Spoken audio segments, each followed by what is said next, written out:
Hi, I'm Dan Schmitt. I do a weekly motorcycle racing show called Team Chicago Challenge. My website is teamchicago.tv, teamchicago.tv. We're at Donelson Cycle. We're in St. Louis. We're off St. Charles Rock Road. I think this is a suburb of St. Louis. We're northwest side of St. Louis. Racer get-together. This is to celebrate Neil King's life. Neil King was the godfather of short track racing, track champion of Santa Fe Speedway, and a very good friend of mine. He passed away a couple years ago, but they keep the spirit going. They keep having the parties every year. So we talked to some of the riders, we look at some of the bikes in the museum, some of the authentic go fast race bikes from that era in the 1970s, 1960s. And don't forget my website, teamchicago.tv. A good number of flat track racers and fans from that era, from 1960 all the way through 2000. A couple younger racers showed up, a great number of fans. People used to come to Granite City outside of St. Louis when they ran there on Tuesday nights.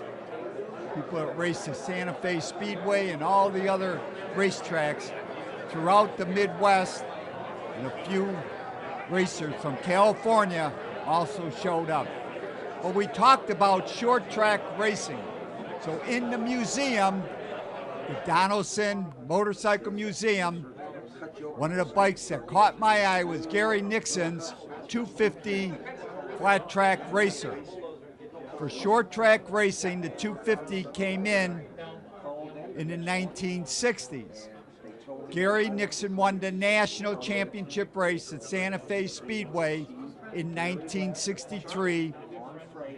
And a week earlier, he won a road race national championship race. Two nationals in 1963. This 250, which is a Triumph Cub, which is a 200 punched out the 250. Now, Gary told me he took care of all the maintenance on this engine, and he was very proud. He said you could look in the engine and it would look like jewelry. As you can see, this is a stock framed Triumph Cub with a rigid tail added. They could have run shock absorbers back in that era, 1963, but they felt the rigid tail was better because the shock absorbers were so bad. As you can see, the tires on this bike are the Pirelli Universal tires. This bike is also using the stock Triumph front end. Here is a picture of Gary in 1963 when he won the national at Santa Fe Speedway doing a wheelie after he got the checkered flag. This is the same bike that he won that national in 1963.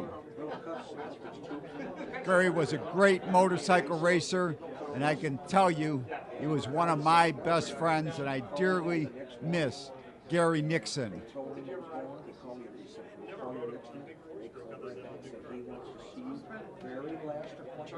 Neil King became the track champion at Santa Fe Speedway in 1969 and 1970. His protege, Charlie Chappell, was the track champion in 1971.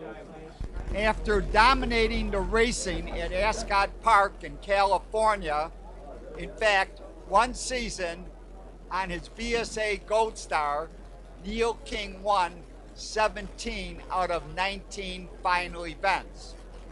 The Gold Star was a 4-stroke 500cc engine. This bike is a 250 DT1 Yamaha engine. Neil King had the first prototype DT1 engines. This is a 250 2-stroke. This motorcycle was built with a Trackmaster frame.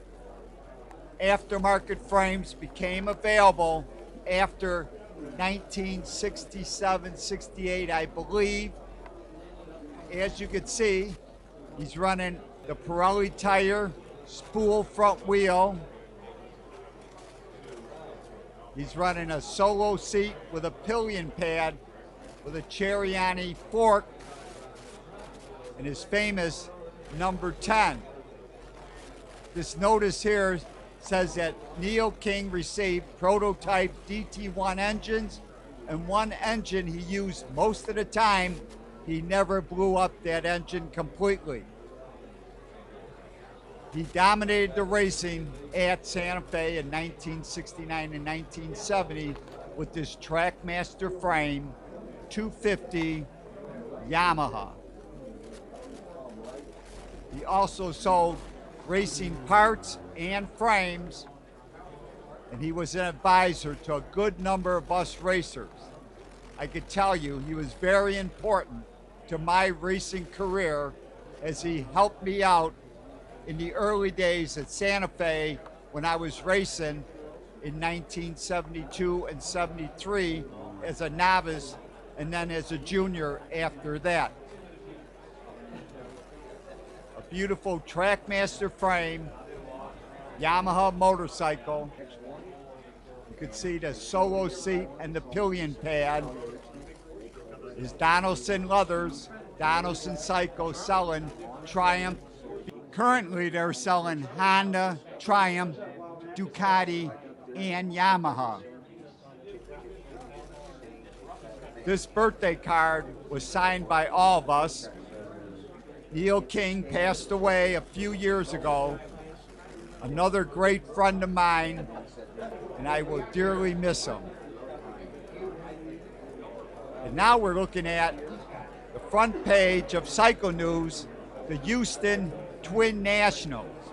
Kenny Roberts won the TT National, and Darrell Hurst won the Short Track National at the Astrodome. This is a 360 Yamaha engine. This is the new engine cases that came out in 1973. The 360 rule came about, I believe, in 73 or 74. In 75, when Darrell Hurst won the National, the 360 rule was in effect. As you can see, Darrell used a champion frame. Doug Schwirmer created the champion frames. The champion frames were excellent frames for short track racing. I know because I had a champion frame with a Honda motor and it worked splendidly. This is the bike that he won the National at the Astrodome, and Darrell told me that the race went absolutely perfect for him. As you look at Darrell's leathers, he told me that from the first practice all the way through the final, everything worked perfectly. He did not even have to change a gear. The 360 Yamaha two-stroke engine, the later model cases, probably running a 38 or 36 millimeter Mikuni carburetor. Darrell also put a 250 engine back in this bike and continued racing it. But as the sign says, this is 1974 250 Yamaha. He won the championship, the National at the Astrodome, in 1975. A beautiful champion frame Yamaha short track motorcycle.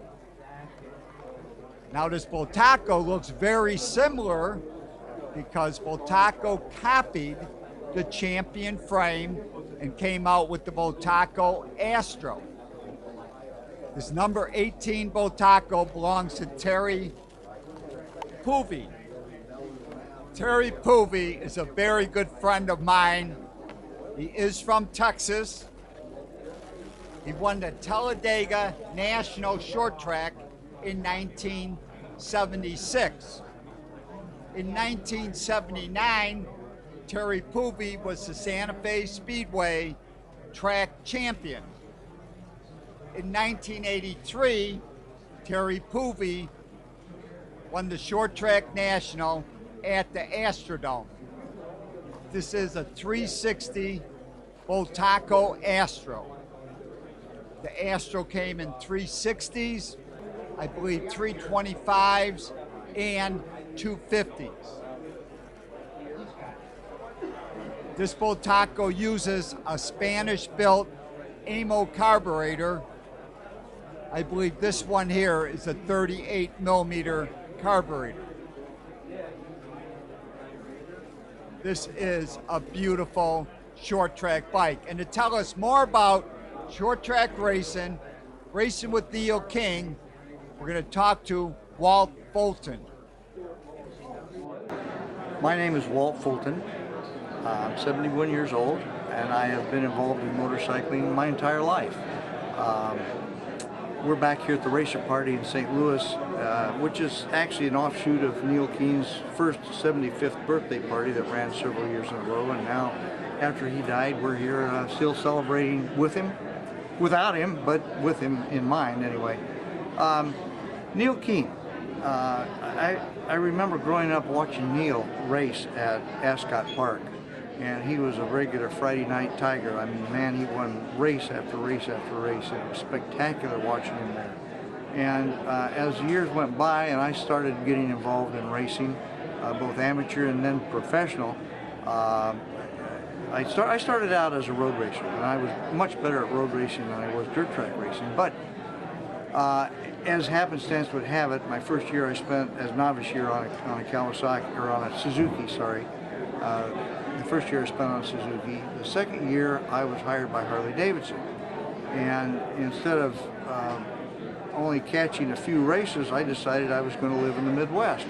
And so I headquartered out of Milwaukee.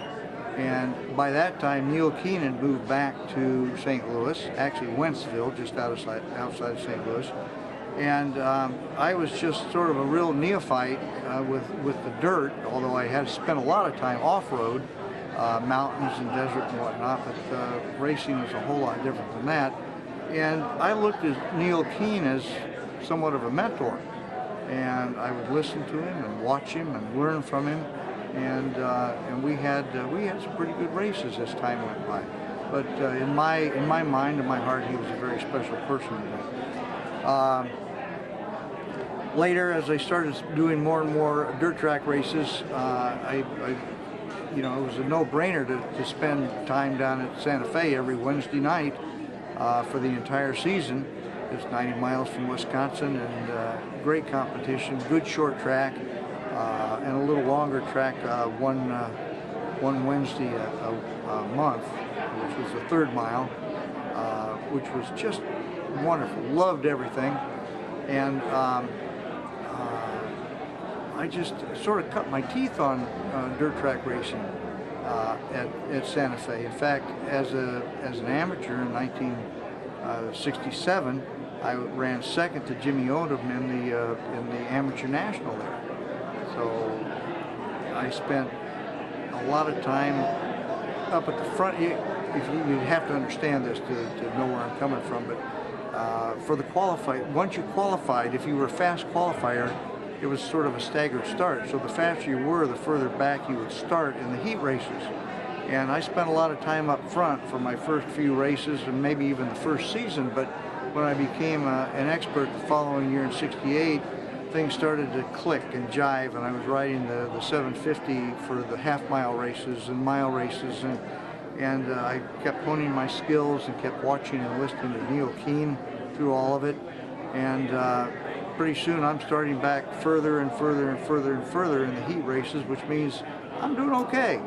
Won some races up there as well, and just had a hoot in the Midwest. You could ride 5 times a week, depending on how far you wanted to travel, but you had sometimes choices of several places to go to at the same time. You had to make those choices, but you could ride Wednesday night at Santa Fe, Friday, Saturday, and Sunday somewhere in the Midwest, and finally Monday at Granite City. So there's 5 races a week I would make, and it was just one of those times that were very special to me, with the people I met, the friendships I made, places we went. And I always kid, I think I mentioned this to you once before, Dan, about I've got to see a lot of the U.S., most of it at night, and it all looks the same. But nonetheless, it was a great learning experience for me, and just something that I'll never forget. It's just been a very special time for me. Like you pointed out, I was better at road racing. I did the national circuit with road races. I ran some national dirt track races. I finished, my best finish was 12th in 1968, and I finished 17th in 69, I think it was. But it was a great time, wonderful atmosphere. I was part of On Any Sunday, which was always very special to me. I got to wear the camera a lot in that, and got interviewed in On Any Sunday Revisited, and Bruce Brown was just a great movie maker, and he knew all about what people wanted to see and how he wanted to portray motorcyclists, and it was just probably one of the most spectacular movies on motorcycling that ever existed. Almost won an Academy Award as a documentary when it first aired. Thank you, Walt. And as the national number guys line up for a photo, Keith Mashburn, who was recently elected mayor of Simi Valley, California, is going to present an award to Carl Donelson as a thank you for this great racers party. Being newly elected in Simi Valley as the mayor, I thought, well, I'll pull some stuff. And I made a deal with Here's where it starts. and here it is. Now, typically, you measure the greatness of the person you're giving it to by the number of whereases. And if you have a few therefores, then you're absolutely king. Well, we went beyond that, and we just have a certificate of recognition, which is better than any of the whereases and therefores. So it says Carl Donelson, and it says Donelson Cycles, established in 1962. As an active member of the motorcycle community, the city of Simi Valley would like to recognize your years of service to the city of St. Louis and its surrounding area. I extend my personal thanks for your support of the motorcycle racing fraternity. Now, it doesn't say this, but I'll add it on. The best fraternity in the world.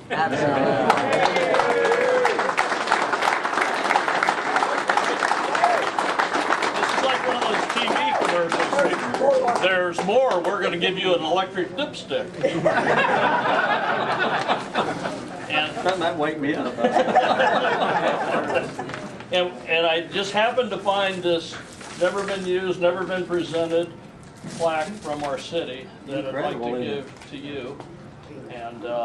And maybe right here you can see in the corner, that's where Hopetown is. We did some serious racing there many years ago in Simi Valley. But anyway, this is for you. Thank you very much. Hey, thank you. Carl, hold it up. Thank you, gentlemen. And as more photos are taken, afterwards I had a chance to talk to Charlie Roberts with the class of '79. Hi, Dan. My name is Charlie Roberts, and I'm from the rookie class of '79 and Friends, which is the official charity of American FlatTrack. We're here in St. Louis today at Donelson Cycles to honor and commemorate Neil Keene. Neil was one of the greatest racers in our sport, and he was certainly a game changer with rules and a bit of a hellion, but he done a lot of very positive things for the sport. I became aware of Neil as a very young man, watching him race. Him and Charlie Chappell were teammates for Factory Yamaha on Trackmaster Yamahas. I probably drew those motorcycles 500 times in my life as a very young kid in school. So I started racing as an amateur, and when I turned professional at 16 years old, I was going to ride for Neil Keene, or I rode a Neil Keene Star Racer frame. So Neil, I guess you'd say, was a bit of a mentor for me, and he certainly gave me a lot of hell, but I had a great amount of respect for him. He taught me a lot of good things about racing, but also a lot of good things just about life and being a human being. So couldn't be happier or anywhere else I'd rather be than here today to honor Neil Keane in his memory. I started racing motorcycles in 1966 at 5 years old, raced amateur until I turned 16, turned professional. In 1977, I was the #1 novice in the United States of America. Ronnie Jones was #2 and Wayne Rainey was #3.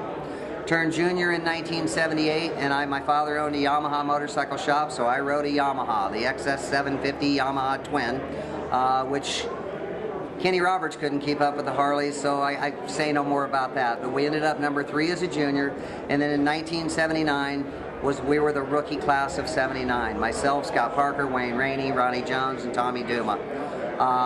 Our group went on to have considerable fame. Wayne Rainey was the 3-time world champion, Scotty Parker 9-time Grand National champion, and Ronnie, Scotty, and Wayne, all 3 AMA Hall of Famers. In 2009, I got hurt racing in 1984 and went on to other things. Sold insurance for a number of years, but always remained friends with Ronnie, Wayne, the group, Class 79. In 2009 in Indianapolis, when Kenny Roberts rode the TZ 750, we had all met there for the weekend, spent the weekend together, and that was the start of the rookie class of '79 charity. There was actually a golf game. Scott Parker, imagine, won, and there was some money exchange hands. Scotty threw the winnings in the table and said, let's do something. We started a charity. I guess I've kind of been the driving force with their fame and support, and we've grown. We're now 10 years, $1.5 million in benevolence, and 2018 was our biggest year ever. We raised $360,000 to help injured riders. We are making a serious impact on people's lives when injury occurs in our sport. Unfortunately, one of the highest profile riders in our sport, Brad Baker, was injured at the X Games last year, was paralyzed, and we have been able to raise over $60,000 for Brad. I just recently sent him the money to cover his therapy and treatment for 12 months to help him regain his ability to walk. So those are the things that we're doing and trying to make a difference. Something else that people don't realize, we will help anyone from a 6-year-old amateur that gets hurt on a mini bike to a 75-year-old veteran that probably shouldn't be racing but still does. So anyone injured in the sport of flat track motorcycle racing in America that contacts us and requests assistance receives help from our organization. I couldn't tell you, I couldn't be more blessed to be doing what I'm doing. And then the last piece of the story is that after 25 years of not being on a motorcycle, I was offered the opportunity or asked if I would like to ride a Bultaco Astro. After much consideration, I decided to give it a try. I discovered something, that I still had the same passion, love, and desire for racing motorcycles that I always had. I had told my wife that I was going to take it easy, and if it didn't feel good, I wouldn't do it.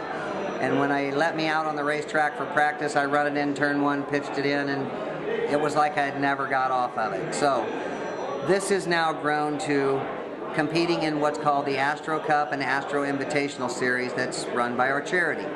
I'm the 2-time Astro Cup champion, 2017 and 2018. The first year I did it, I got 6th. The second year, 4th. The third year, 2nd to Chris Carr, and then I've won it the last 2 years. 2019 season coming up, we're going to run 5 Astro Invitational races, 2-stroke air-cooled motorcycles on the racetrack at American Flat Track national events. It's pretty cool to hear a 2-stroke and a compression release at a motorcycle race and to smell the Blenzol or the Castrol R or whatever. But again, our goal for 2019 for the charity is $500,000, and unfortunately, I wish I could tell you that nobody's going to get hurt this year, but I can't tell you that. And if and when it happens, we're here to make a difference. All of the people that buy merchandise from us at the racetrack, bid on auctions, donate things, all help make a difference. I'm just driving the bus. It's everybody else that makes it happen. And again, I'm where I love to be. Nothing I would rather be doing. And thank you and everyone else that came out today to honor Neil Keane. Okay, website or how they can get a hold of you? Yep. You can check us out at amaft79.com. That's our website. We're on Facebook, Rookie Class of 79 and Friends. We have auctions every week on Facebook of memorabilia, number plates, pictures. So cool place to be able to get some neat stuff from the past and also today. But again, check us out, amaft79.com, Rookie Class of 79 and Friends on Facebook. Thank you, Charlie. As we look at this BSA advertisement, BSA wins 8-mile national championship. Ascot Park, that is Neil King winning the national on his Gold Star. Great motorcycle racer, maybe one of the best ever. For more information on Donelson Cycle, Yamaha, Honda, Triumph, Ducati, St. Anne, Missouri, it's DonelsonCycle.com. On Facebook, you can always go to Donelson Cycles. Neil King was a true champion as we look at his Gold Star. For more information on the class of 79 and Friends, their website is amaft79.com. On Facebook, Rookie Class of 79. And to get a hold of me, it is teamdan45@gmail.com. You can always search on YouTube for more motorcycle racing with Dan Schmitt Motorcycle Racing.